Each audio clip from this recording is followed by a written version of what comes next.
ನಮಸ್ತೆ ಮಿತ್ರರೇ, ನಾನು ನವ್ಯ, ಯೋಗ ಟೀಚರ್, ಥೆರಪಿಸ್ಟ್ ಮತ್ತು ನ್ಯೂಟ್ರಿಷನಿಸ್ಟ್. ಕ್ಷಮೆ ಅನ್ನುವ ಅದ್ಭುತ ಟೆಕ್ನಿಕ್ನ ನಾವು ಸುಪ್ತ ಮನಸ್ಸಿನ ಧ್ಯಾನದ ರೂಪದಲ್ಲಿ ಅಭ್ಯಾಸ ಮಾಡೋಣ. ಯಾವುದಾದ್ರೂ ವಿಚಾರನ ನೇರವಾಗಿ ಬದಲಾವಣೆ ಮಾಡ್ಕೊಳ್ಳೋದಕ್ಕೆ ಸಾಕಷ್ಟು ಸಮಯ ಬೇಕು, ಜೊತೆಯಲ್ಲಿ ಹೆಚ್ಚು ಶ್ರಮ ಹಾಕಬೇಕು. ಅದನ್ನೇ ಸುಪ್ತ ಮನಸ್ಸಿನ ಪ್ರಕಾರದಲ್ಲಿ ನಾವು ಬದಲಾವಣೆ ಮಾಡಿಕೊಂಡ್ರೆ ಬದಲಾವಣೆನೂ ಬೇಗ ಆಗುತ್ತೆ. ಜೊತೆಗೆ ಇನ್ನೊಂದು ಅದ್ಭುತ ಅಂತ ಹೇಳಿದ್ರೆ, ಬದಲಾವಣೆಗೆ ಬೇಕಾಗಿರೋ ಶಕ್ತಿನೂ ಕೂಡ ನಾವು ಸುಪ್ತ ಮನಸ್ಸಿನಿಂದನೇ ಪಡ್ಕೊಳ್ಬಹುದು.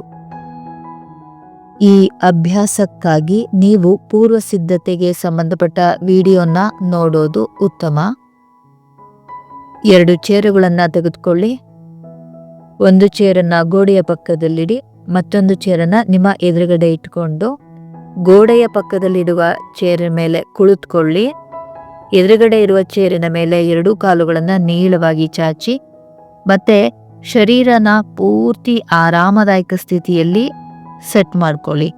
ಯಾವಾಗ ಶರೀರ ಆರಾಮದಾಯಕ ಸ್ಥಿತಿಯನ್ನ ತಲುಪುತ್ತೋ ಆಗ ಆಲೋಚನೆ ಮಟ್ಟ ಕಡಿಮೆ ಆಗ್ತಾ ಹೋಗುತ್ತೆ. ನೀವು ಸುಪ್ತ ಮನಸ್ಸಿನ ಸ್ಥಿತಿಯನ್ನು ತಲುಪೋದು ಬಹಳ ಸುಲಭ ಆಗುತ್ತೆ. ಹೊರಗಿನಿಂದ ಏನೆಲ್ಲ ಶಬ್ದ ನಿಮಗೆ ಕೇಳಿಸುತ್ತೋ, ನಿಮ್ಮ ಮನಸ್ಸಿನಲ್ಲಿ ಆಲೋಚನೆಗಳು ಮೂಡುತ್ತೋ, ಎಲ್ಲಾನು ಕೂಡ ನಿಮಗೆ ದೀರ್ಘವಾದ ಆಳವಾದ ವಿಶ್ರಾಂತಿ ಸ್ಥಿತಿ ತಲುಪೋದಕ್ಕೆ ಸಹಾಯ ಮಾಡುತ್ತೆ. ನಾನು ಏನು ಸೂಚನೆನ ನೀಡ್ತಾ ಇದ್ದೀನಿ ಅದಷ್ಟೇ ನಿಮಗೆ ಮುಖ್ಯವಾಗಿರಲಿ. ಈಗ ಗಮನನ ಉಸಿರಾಟದ ಕಡೆ ತಗೊಳ್ಳಿ. ನಿಧಾನವಾಗಿ ಕೆಲವು ಸುತ್ತು ಹಾಗೆ ಉಸಿರಾಟನ ಗಮನಿಸಿ. ಯಾವಾಗ ನೀವು ಗಮನಿಸೋದಕ್ಕೆ ಶುರು ಮಾಡ್ತೀರೋ ಆಗ ಉಸಿರಾಟ ತನಗ್ತಾನೆ ನಿಧಾನ ಆಗುತ್ತೆ. ಮತ್ತೆ ನಾವು ಮನಸ್ಸನ್ನ ನೇರವಾಗಿ ಕಂಟ್ರೋಲಿಗೆ ತೆಗೆದುಕೊಳ್ಳೋದಕ್ಕೆ ಸಾಧ್ಯ ಇಲ್ಲ.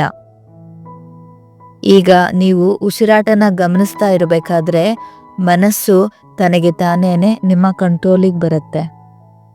ಅಭ್ಯಾಸದಲ್ಲಿ ನೀವು ಎಷ್ಟು ಇನ್ವಾಲ್ವ್ ಆಗ್ತೀರೋ ನಿಮಗೆ ಈ ಅಭ್ಯಾಸದಿಂದ ಸಿಗುವಂತಹ ರಿಸಲ್ಟ್ ಕೂಡ ಅಷ್ಟೇ ಪ್ರಮಾಣದ್ದಾಗಿರುತ್ತೆ. ಗಮನವನ್ನ ನಾನು ಶರೀರದ ಭಾಗಗಳನ್ನ ಹೇಳ್ತಾ ಹೋಗ್ತೀನಿ, ಆ ಕಡೆ ನೀವು ತರಬೇಕು. ಶರೀರನ ಹಲಗಾಡಿಸ್ಬೇಡಿ, ಕೇವಲ ನಿಮ್ಮ ಗಮನನಷ್ಟೇ ನೀವು ನಾನು ಹೇಳುವ ಅಂಗಾಂಗದ ಕಡೆ ತರಬೇಕು. ಈಗ ನಿಮ್ಮ ಗಮನ ಬಲಗಾಲಿನ ಹೆಬ್ಬೆರಳ ಮೇಲೆ ಬರಲಿ.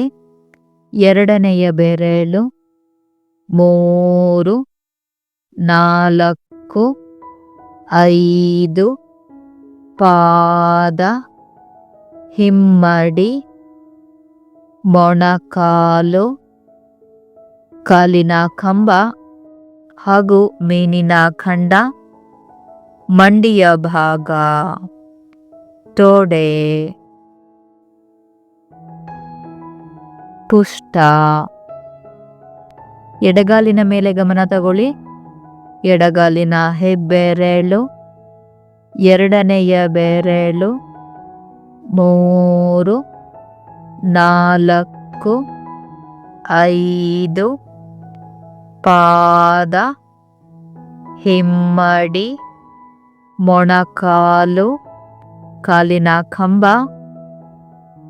ಮಂಡಿಯ ಭಾಗ, ತೊಡೆ, ಪುಷ್ಟ, ಸೊಂಟದ ಕೆಳಗಿನ ಭಾಗ. ನೋಡಿ, ನೀವು ಗಮನಿಸೋದ್ರಿಂದನೇ ಶರೀರ ಹೇಗೆ ರಿಲ್ಯಾಕ್ಸ್ ಆಗುತ್ತೆ ಅನ್ನೋದನ್ನ.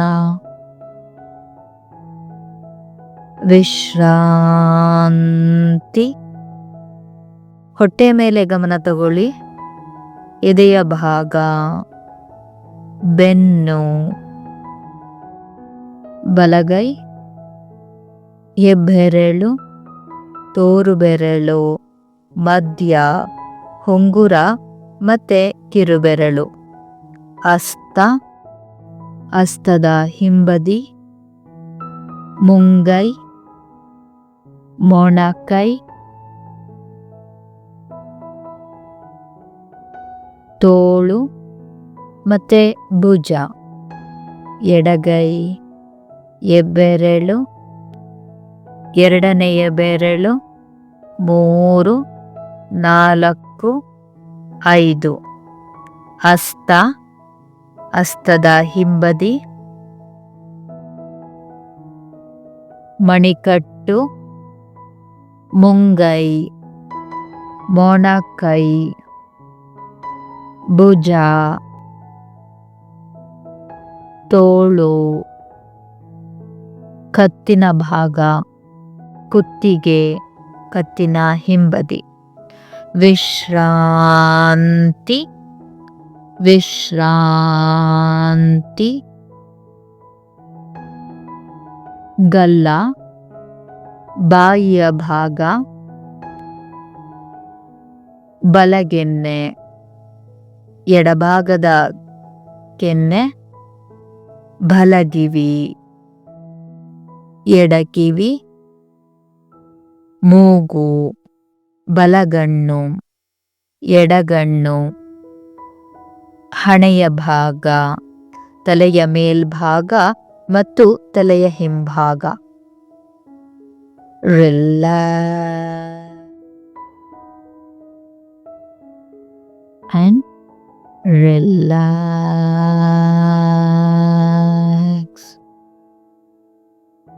ಶರೀರದಂತೆಯೇ ಮನಸ್ಸನ್ನು ಕೂಡ ವಿಶ್ರಾಂತಿಗೊಳಿಸೋಣ. ನಾನೀಗ ಹೇಳುವ ವಿಚಾರಗಳನ್ನು ನೀವು ಸ್ಪಷ್ಟವಾಗಿ ಕಲ್ಪನೆ ಮಾಡ್ಕೊಳ್ತಾ ಹೋಗಬೇಕು. ನೀವೀಗ ಒಂದು ಹಳ್ಳಿಯ ರಸ್ತೆಯಲ್ಲಿ ನಿಂತಿದ್ದೀರಾ. ಅದು ಮಣ್ಣಿನ ರಸ್ತೆ, ನೀವು ಬರಿಗಾಲಲ್ಲಿದ್ದೀರಾ. ಪಕ್ಕದಲ್ಲಿ ಗದ್ದೆಗಳಿದೆ. ನೀವೀಗ ಹಳ್ಳಿಯ ಒಳಗಡೆ ಹೋಗೋರಿದ್ದೀರಾ. ಬರಿಗಾಲಲ್ಲಿ ನೀವು ಮಣ್ಣಿನ ಮೇಲೆ ನಡೀತಾ ಇದ್ದೀರಾ.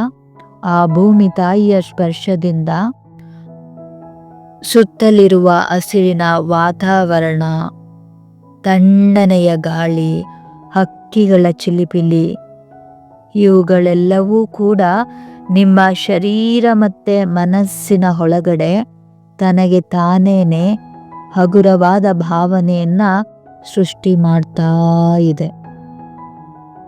ಇದನ್ನೆಲ್ಲ ನೋಡ್ತಾ ಅದ್ಭುತವಾದ ವಾತಾವರಣದಲ್ಲಿ ನೀವು ಆ ಹಳ್ಳಿಯ ಒಳಗಡೆ ಹೋಗೋದಕ್ಕೆ ಹೆಜ್ಜೆ ಹಾಕ್ತಾ ಇದ್ದೀರಾ.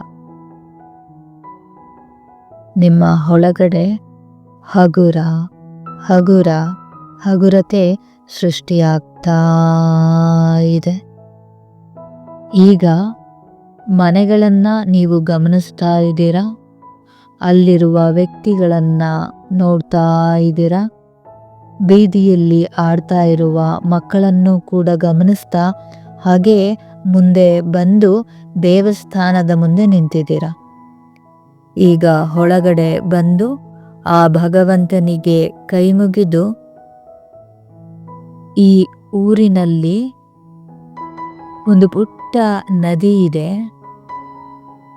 ಆ ನದಿಯಲ್ಲಿ ನಮ್ಮ ಒಳ್ಳೆಯ ಬದುಕಿಗೆ ಅಡ್ಡಿಯಾಗಿರುವಂತಹ ವಿಚಾರಗಳನ್ನು ನಾವು ಕಳೆದುಕೊಳ್ಳಬಹುದು ಆ ನದಿಯ ನೀರಲ್ಲಿ. ಮತ್ತೆ ಅಲ್ಲಿಂದ ನಾವು ಭೂಮಿಯ ಒಳಗೇನೆ ಸೃಷ್ಟಿಯಾಗಿರುವಂತಹ ಒಂದು ಕಲ್ಲಿನ ವಿಗ್ರಹ ಇದೆ, ಒಂದು ಪುಟ್ಟ ದೇವಾಲಯ ಇದೆ. ಆ ಸ್ಥಳಕ್ಕೆ ಹೋದರೆ ನಾವು ಹೇಗೆ ಬದುಕಬೇಕು ಅಂತ ಆಸೆ ಪಡ್ತಾ ಇದ್ದೀವಿ ಅಂತಹ ನಿಜವಾದ ಜೀವನನ ನಾವು ಆ ದೇವಾಲಯದ ವಾತಾವರಣದಲ್ಲಿ ಪಡೆದುಕೊಳ್ಬಹುದು. ಈಗ ನೀವು ಆ ಸ್ಥಳಕ್ಕೆ ನಡ್ಕೊಂಡು ಹೋಗ್ತಾ ಇದ್ದೀರಾ. ಹೋಗಬೇಕಾದ್ರೆ ಸುತ್ತಮುತ್ತ ಇರುವಂತಹ ವಾತಾವರಣವನ್ನ ಗಮನಿಸ್ತಾ ಹಾಗೇ ಮುಂದೆ ಸಾಗ್ತಾ ಇದ್ದೀರಾ.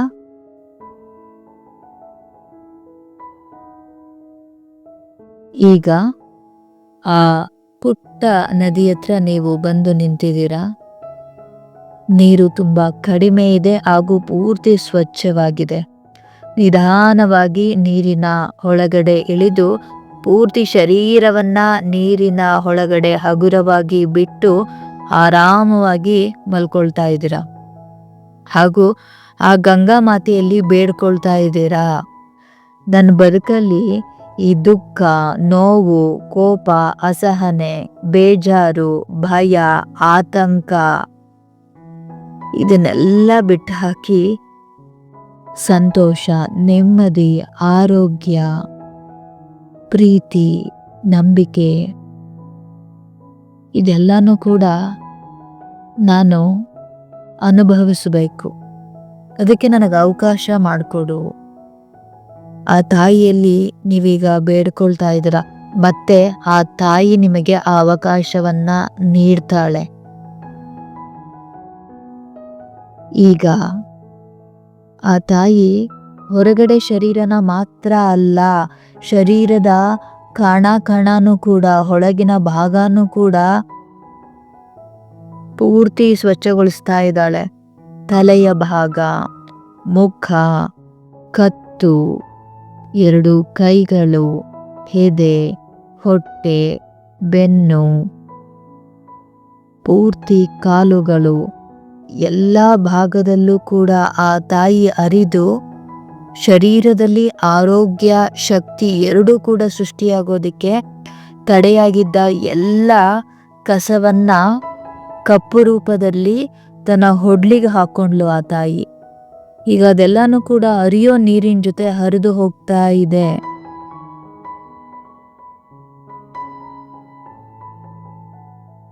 ಆ ಶರೀರದ ರೀತಿಲೇ ನಿಮ್ಮ ಮನಸ್ಸು ಕೂಡ ಶುದ್ಧಿಯಾಗಬೇಕು. ಬದುಕು ಚೆನ್ನಾಗಿ ನಡಿಬೇಕು ಅಂತ ಹೇಳಿದ್ರೆ ಅದಕ್ಕೆ ಸಪೋರ್ಟ್ ಮಾಡುವಂತಹ ಆ ವಿಚಾರಗಳು, ಶಕ್ತಿಗಳು ನಿಮ್ಮ ಒಳಗಡೆ ಬರೋದಕ್ಕೆ ನೀವು ಅವಕಾಶವನ್ನ ನೀಡಬೇಕು. ಯಾವುದಾದ್ರೂ ಒಬ್ಬ ವ್ಯಕ್ತಿಯನ್ನ ನೆನಪು ಮಾಡ್ಕೊಳ್ಳಿ. ಆ ವ್ಯಕ್ತಿಯನ್ನ ನೆನಪು ಮಾಡ್ಕೊಂಡಾಗ ನಿಮಗೆ ಕೋಪ ಬರ್ತಾ ಇದೆ ಅಂತ ಹೇಳಿದ್ರೆ ನೀವು ಕೋಪವನ್ನ ನಿಮ್ಮ ಒಳಗಡೆ ತುಂಬಿಕೊಳ್ತಾ ಇದ್ದೀರಾ ಅಂತ ಅರ್ಥ. ಯೋಚಿಸೋದು ನಮ್ಮ ಒಳಗಡೆ ಅಲ್ವೇ? ಕೋಪ ನಾನು ಮಾಡ್ಕೊಂಡ್ರೆ ಆ ಶಕ್ತಿ ನನ್ನ ಒಳಗಡೆ ಹೋಗುತ್ತಲ್ವೇ? ನಾನು ಕೋಪಿಸ್ಕೊಂಡು ನನ್ನ ಜೀವನ ಚೆನ್ನಾಗಿಲ್ಲ ಅಂತ ಅನ್ಕೊಂಡ್ರೆ ಹೇಗೆ? ಅದರಿಂದಾಗಿ ಬದುಕನ್ನ ಒಳ್ಳೆ ರೀತಿಲಿ ನಡೆಸೋದಕ್ಕೆ ಅವಕಾಶ ನೀಡುವ ಶಕ್ತಿನ ನಾವು ತುಂಬಿಕೊಳ್ಬೇಕು ಅಂತ ಹೇಳಿದ್ರೆ ಮೊದಲಿಗೆ ಬದುಕಿಗೆ ತೊಂದರೆ ಆಗುವಂತಹ ವಿಚಾರನ ನೀವು ಬಿಡಬೇಕು. ಕಸದ ಒಳಗಡೆ ಎಷ್ಟು ಅಂತ ರಸ ತುಂಬೋದಿಕ್ಕಾಗುತ್ತೆ, ಆದ್ರೆ ಆ ಕಸವನ್ನ ಸ್ವಚ್ಛಗೊಳಿಸಿದಾಗ ನಿಮಗೆ ಬೇಕಾದಂತಹ ವಿಚಾರನ ತುಂಬಿಕೊಳ್ಳೋದು ಅದೆಷ್ಟು ಸುಲಭ ಅಲ್ವಾ? ಗಮನ ಹೃದಯ ಭಾಗದಲ್ಲಿ ಬರಲಿ. ನಮ್ಮ ಬದುಕು ಯಾಕೆ ಜನಗಳ ನಡವಳಿಕೆಗೆ ಮತ್ತೆ ನನ್ನ ಜೀವನದಲ್ಲಿ ನಾನು ನೋಡಿದಂತಹ ಸಂದರ್ಭಕ್ಕೆ ಖಾಲಿ ನಾನೇನು ಅನ್ಕೊಳ್ತಾ ಇದ್ದೀನಿ ಅಷ್ಟಕ್ಕೇನೆ ಸೀಮಿತವಾಗಬೇಕು? ನಾವು ಶಾಪಗ್ರಸ್ತರಾಗಿ ಜೀವನ ಮಾಡಬೇಕು? ಆ ಭಗವಂತನ ಪ್ರೀತಿಲಿ, ಆತನ ಕರುಣೆಲಿ, ಆತನ ಅನುಗ್ರಹದಲ್ಲಿ ಜೀವಿಸಬಹುದಲ್ವಾ? ಅಂತಹ ಜೀವನ ನನಗೆ ಸಿಗಬೇಕು ಅಂತ ಹೇಳಿದ್ರೆ ಮೊದಲಿಗೆ ನಾನು ನನ್ನ ಮನಸ್ಸಲ್ಲಿರೋ ಕಸನ ಗುಡಿಸಿ ಸ್ವಚ್ಛಗೊಳಿಸ್ಕೊಳ್ಬೇಕು. ಯಾರ್ಯಾರ್ದೋ ಭಾವನೆಗಳಿಗೆ, ನನ್ನ ಆ ಖಾಲಿ ಆಲೋಚನೆಯ ಮಟ್ಟಕ್ಕಷ್ಟೇನೆ ನನ್ನ ಬದುಕು ಯಾಕೆ ಸೀಮಿತ ಆಗಬೇಕು? ಯಾರೇ ಏನೇ ಮಾಡಿದ್ರು ಅವ್ರು ಒಳ್ಳೇದಕ್ಕೋಸ್ಕರ ಮಾಡ್ಕೊಳ್ತಾರೆ. ನಾನು ಇಲ್ಲಿ ಎಲ್ರನ್ನೂ ಕ್ಷಮಿಸ್ತಾ ಇರೋದು ನನಗೊಳ್ಳೇದನ್ನ ಮಾಡ್ಕೊಳ್ಳೋದಕ್ಕೋಸ್ಕರ. ಬದುಕಲ್ಲಿ ಏನೆಲ್ಲ ನಡೀತು, ಯಾರು ಹೇಗೆಲ್ಲ ನಡ್ಕೊಂಡ್ರು, ಅದ್ರ ಮೂಲಕ ಸರಿ ಯಾವುದು ತಪ್ಪು ಯಾವುದು ಅನ್ನೋಂತಹ ಜ್ಞಾನ ನನಗೆ ಸಿಕ್ತಲ್ವಾ? ಇದನ್ನ ಅರ್ಥ ಮಾಡ್ಕೊಳ್ಳೋದನ್ನ ಬಿಟ್ಟು ಇದು ಸರಿ ಇಲ್ಲ, ಅದು ಸರಿ ಇಲ್ಲ, ಇವ್ರು ಸರಿ ಇಲ್ಲ, ಅವ್ರು ಸರಿ ಇಲ್ಲ, ಹೀಗಿರ್ಬೇಕಾಗಿತ್ತು ಅನ್ನೋ ಹುಚ್ಚಾಟ ಇನ್ನೂ ನನಗೆ ಯಾಕೆ ಬೇಕು? ಇಲ್ಲ. ಯಾವ ದಾರಿನ ಆಯ್ಕೆ ಮಾಡ್ಕೊಳ್ಬೇಕು ಅಂತ ಒಂದು ಕಿಡಿ ಸಿಕ್ತಲ್ವಾ ನನಗೆ, ಅದನ್ನ ನಾನು ನನ್ನ ಬದುಕಿಗೆ ದಾರಿ ದೀಪ ಮಾಡ್ಕೊಳ್ತೀನಿ. ಆ ಜ್ಞಾನನ ನಾನು ಉಪಯೋಗಿಸ್ಕೊಂಡು ಒಳ್ಳೆ ರೀತಿಲಿ ಬದುಕನ್ನ ನಾನು ಕಟ್ಕೊಳ್ತೀನಿ. ಅದಕ್ಕೋಸ್ಕರ ನಾನು ಎಲ್ಲರನ್ನು ಕೂಡ ಕ್ಷಮಿಸ್ತೀನಿ. ಗಮನನ ನಿಮ್ಮ ಹೃದಯ ಭಾಗದಲ್ಲೇ ಇಡಿ. ನಿಮಗೆ ಕೋಪ, ನೋವು, ದುಃಖ, ಬೇಜಾರು ಇದನ್ನೆಲ್ಲ ಸೃಷ್ಟಿ ಮಾಡ್ತಾ ಇದ್ದಾರಲ್ವಾ, ಆ ವ್ಯಕ್ತಿಗಳನ್ನ ಒಬ್ಬೊಬ್ಬರಾಗೇನೆ ನೆನಪು ಮಾಡ್ಕೊಳ್ಳಿ. ಅದು ಸಂದರ್ಭ ಆಗಿದ್ರೂ ಅದನ್ನು ಕೂಡ ನೆನಪು ಮಾಡ್ಕೊಳ್ಳಿ. ಸ್ಪಷ್ಟವಾಗಿ ಅವರ ಚಿತ್ರಣ ನಿಮ್ಮ ಹೃದಯ ಭಾಗದಲ್ಲಿ ಮೂಡ್ಲಿ. ಮತ್ತೆ ಮನಸಾರೆ ಅವ್ರನ್ನ ಕ್ಷಮಿಸಿ. ಯಾವಾಗ ನೀವು ಮನಸಾರೆ ಕ್ಷಮಿಸ್ತೀರಾ ಆವಾಗ ಆ ವ್ಯಕ್ತಿ ನಿಮ್ಮ ಹೃದಯದಿಂದ ಹೊರಗಡೆ ಬರ್ತಾರೆ, ಹರಿಯೋ ನೀರಿನ ಜೊತೆ ಕೊಚ್ಕೊಂಡು ಹೋಗ್ತಾರೆ. ಅದರ ಅರ್ಥ ಏನು ಗೊತ್ತಾ? ಇನ್ನು ಮುಂದೆ ಆ ವ್ಯಕ್ತಿ ಏನೇ ಮಾಡಲಿ, ಅವ್ರು ಹೇಗಾದರೂ ಆಲೋಚನೆ ಮಾಡಲಿ, ನಿಮ್ಮ ಬದುಕಿನ ಮೇಲೆ ಯಾವ ಪರಿಣಾಮನೂ ಬೀರಲ್ಲ. ನೀವು ಸ್ವತಂತ್ರರು ಅಂತ ಹೇಳಿ. ಯಾವಾಗ ನೀವು ಕ್ಷಮಿಸಿ ಅವರನ್ನ ಬಿಟ್ಟು ಹಾಕ್ತಿರೋ ಆವಾಗಲೇ ಅವರಿಗೆ ನಿಮ್ಮ ಬದುಕಿನ ಮೇಲೆ ಪ್ರಭಾವ ಬೀರುವ ಶಕ್ತಿ ಹೊರಟೋಗುತ್ತೆ. ಅದಕ್ಕೆ ಮನಸಾರೆ ಕ್ಷಮಿಸಿ. ಯಾವುದೇ ಸಂದರ್ಭ ಬರಲಿ, ಯಾವುದೇ ವ್ಯಕ್ತಿಯಾಗಿರಲಿ, ಯಾಕೆ ಕೋಪ ಮಾಡಿಕೊಂಡು, ದುಃಖ ಪಟ್ಕೊಂಡು, ಬೇಜಾರು ಮಾಡಿಕೊಂಡು ನಾವು ಅದನ್ನು ಹ್ಯಾಂಡಲ್ ಮಾಡಬೇಕು? ಅದನ್ನೇ ತಾಳ್ಮೆಯಿಂದ, ಜಾಣ್ಮೆಯಿಂದನೂ ಹ್ಯಾಂಡಲ್ ಮಾಡಬಹುದು.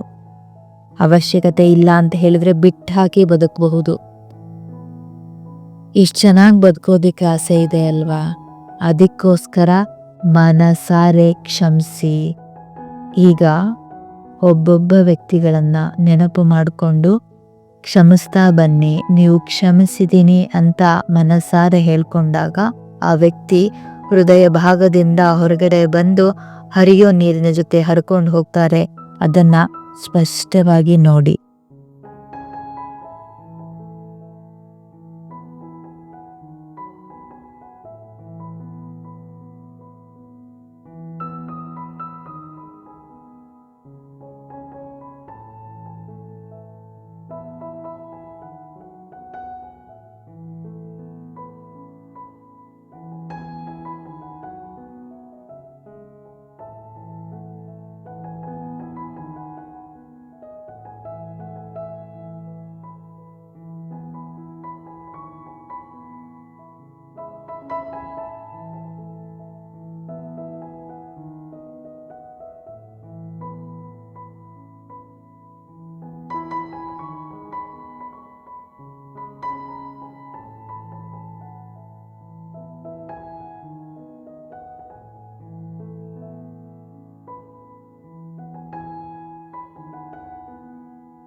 ಕೆಲವೊಂದು ಸಂದರ್ಭ ಮತ್ತೆ ವ್ಯಕ್ತಿಗಳು ನಿಜವಾಗ್ಲೂ ನಮಗೆ ಕಷ್ಟ ಅಂತ ಅನಿಸ್ತಾ ಇರುತ್ತೆ. ಬದಲಾಗದೇ ಇದ್ರೆ ಆ ವಿಚಾರ ನಮಗೆ ನೆಮ್ಮದಿನೂ ಕೂಡ ತಗೊಳ್ಳೋದಕ್ಕೆ ಸಾಧ್ಯ ಆಗಲ್ಲ ಅಂತ ಅನ್ನಿಸ್ತಾ ಇದೆ.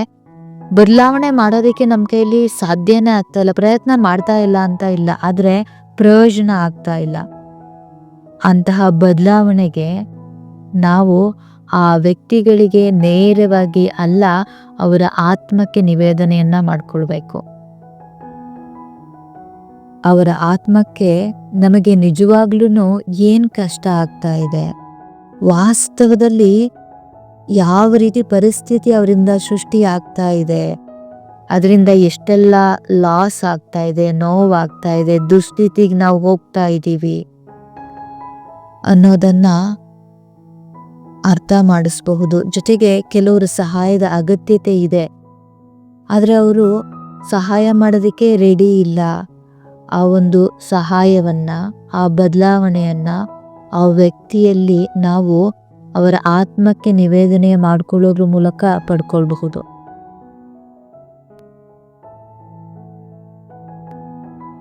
ನೀವು ನಿವೇದನೆ ಮಾಡ್ಕೊಳ್ಬೇಕಾಗಿರುವ ಅಥವಾ ಬದಲಾವಣೆ ಮಾಡ್ಕೊಳ್ಬೇಕಾಗಿರುವಂತಹ ವ್ಯಕ್ತಿಯ ಚಿತ್ರಣವನ್ನ ನಿಮ್ಮ ಕಣ್ಣ ಮುಂದೆ ಮಾಡ್ಕೊಳ್ಬೇಕು. ಆ ವ್ಯಕ್ತಿಯ ಹೃದಯ ಭಾಗವನ್ನ ನೀವು ಗಮನಿಸ್ತಾ, ಜೊತೆಗೆ ನೀವಿಲ್ಲಿ ಅವರ ಹೃದಯ ಭಾಗವನ್ನ ನೋಡಬೇಕಾದ್ರೆ ನಿಮ್ಮ ಇಷ್ಟ ದೇವರನ್ನ ನೀವು ಅಲ್ಲಿ ಕಲ್ಪನೆ ಮಾಡ್ಕೊಳ್ಬಹುದು. ವಾಸ್ತವದಲ್ಲಿ ನಿಮಗೇನು ಕಷ್ಟ ಆಗ್ತಾ ಇದೆ, ಏನು ಹಿಂಸೆ ಆಗ್ತಾ ಇದೆ, ಅದನ್ನ ಅವರಿಗೆ ಮನ ಮುಟ್ಟೋ ರೀತಿ ಹೀಗೆ ಹೇಳಿ, ನಾನು ಕ್ಷಮಿಸಿದ್ದೀನಿ, ನೀವು ಕೂಡ ಕ್ಷಮಿಸಿ, ನಿಮ್ಮ ಪಾಡಿಗೆ ನೀವು ಒಳ್ಳೆ ರೀತಿಲಿರಿ, ನಮ್ಮ ಪಾಡಿಗೆ ನಾನು ಒಳ್ಳೆ ರೀತಿಲಿರ್ತೀನಿ ಅಂತ ಕೇಳ್ಕೊಳ್ಳಿ. ಜೊತೆಗೆ ಯಾರ ಸಹಾಯ ನಿಮಗೆ ಅಗತ್ಯತೆ ಇದೆಯೋ ಅವರಿಗೆ ನಿವೇದನೆ ಮಾಡ್ಕೊಳ್ಳಿ. ಅವರು ಯಾವ ವಿಚಾರದಲ್ಲಿ ಬದಲಾವಣೆ ಮಾಡ್ಕೊಳ್ಬೇಕಿದೆಯೋ ಅದನ್ನ ಆ ಆತ್ಮಕ್ಕೆ ಅರ್ಥ ಮಾಡಿಸಿ.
ಈಗ ಹೃದಯ ಹಗುರ ಆಯಿತು, ಹೃದಯ ಕುಣಿದಾಡ್ತಿದೆ ನೋಡಿ.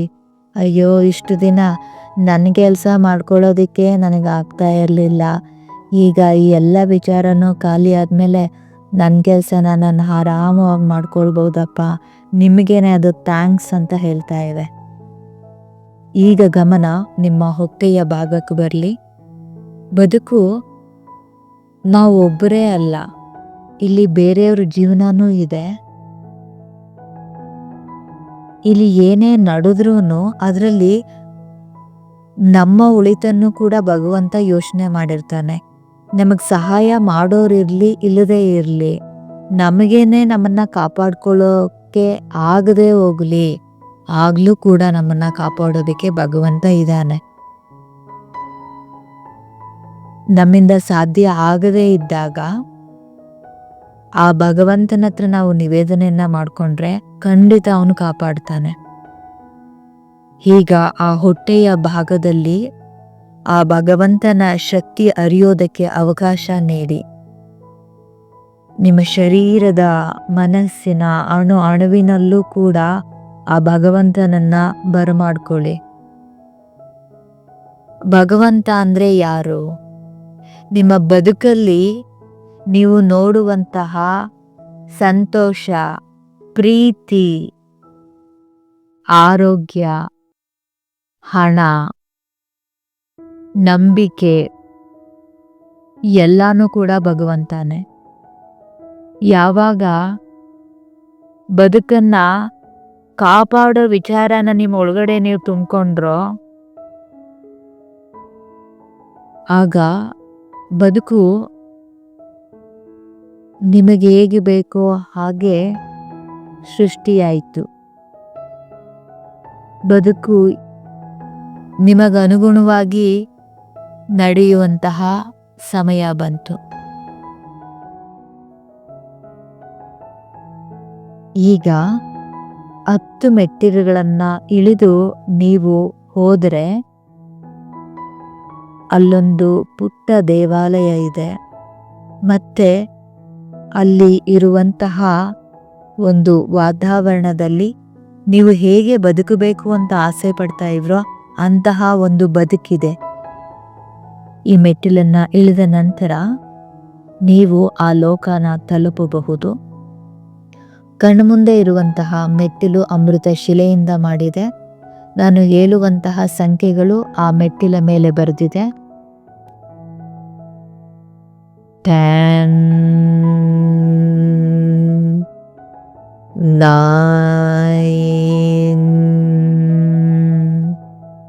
8,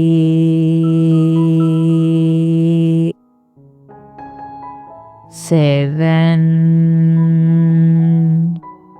6, 5, 4, 3, 2, 1, 0. ಈಗ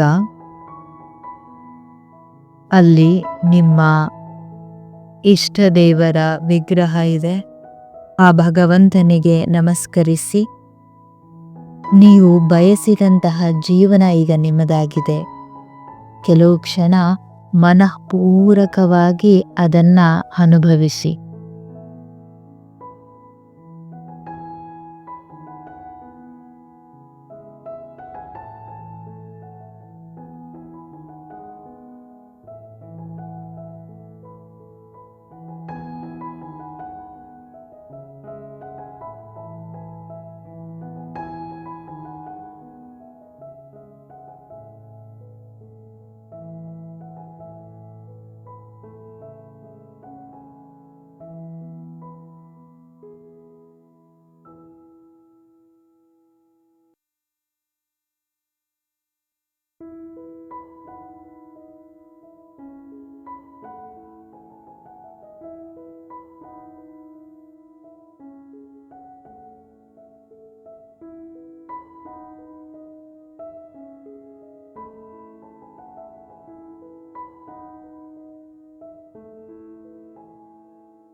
ಈಗ ಧ್ಯಾನ ಮುಕ್ತಾಯ ಆಗಿದೆ. ಎಚ್ಚರಿಕೆಯ ಸ್ಥಿತಿಗೆ ಬನ್ನಿ. ಎಚ್ಚರಿಕೆಯ ಸ್ಥಿತಿ. ಕೈ ಬೆರಳುಗಳನ್ನ ನಿಧಾನವಾಗಿ ಅಲುಗಾಡಿಸಿ, ಕಾಲ್ ಬೆರಳುಗಳನ್ನ ಅಲುಗಾಡಿಸಿ, ನಿಧಾನವಾಗಿ ತಲೆಯನ್ನ ಎಡದಿಂದ ಬಲಕ್ಕೆ ಹಾಗೆ ಹೊರಳಿಸಿ, ಗಮನನ ಒಮ್ಮೆ ಸುತ್ತಲಿನ ವಾತಾವರಣದ ಕಡೆ ತಗೊಳ್ಳಿ.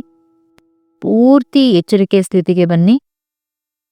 ಈಗ ಶರೀರ ಹಗುರವಾಗಿದೆ, ಆರಾಮವಾಗಿದೆ.